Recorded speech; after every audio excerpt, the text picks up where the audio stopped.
kind of funny because as someone who's anti-feminism, you practice it more than most women do.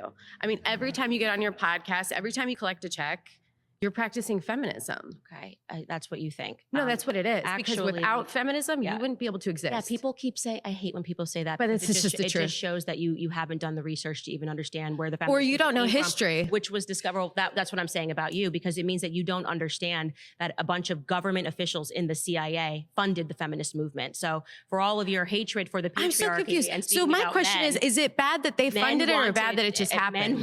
Men wanted women to go into the workforce. The government, which had a lot of men, it was being. Are you talking about because World War II occurred and we had to go to factories, and then when we left the factories, they forced us back into the homes? That's not what I'm saying at all. So let me tell you what I'm saying, and then you can respond to it. Go for it. Gloria Steinem is considered to be a feminist icon, right?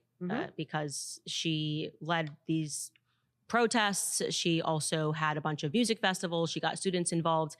It is just a fact that Gloria Steinem was funded by the CIA, okay? The CIA, being the male-dominated CIA of the 50s and the 60s, funded those movements.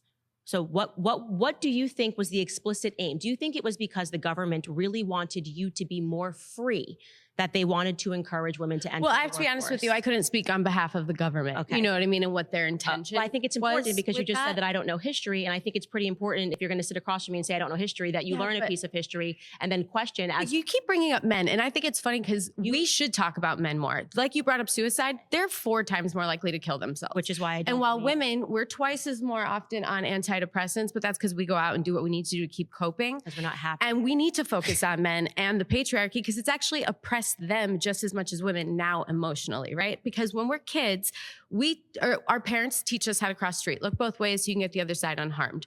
When a boy comes across a feeling, and I'm using men and boys here because they're the ones suffering, women are too, but emotionally.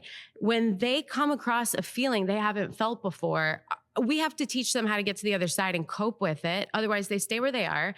That anger and resentment builds. That's the feeling they become most comfortable with. That's the feeling they go to first in most situations. Right, so we need to stop telling our boys that they don't cry, because they do. They just do it alone, and then they become even more alone.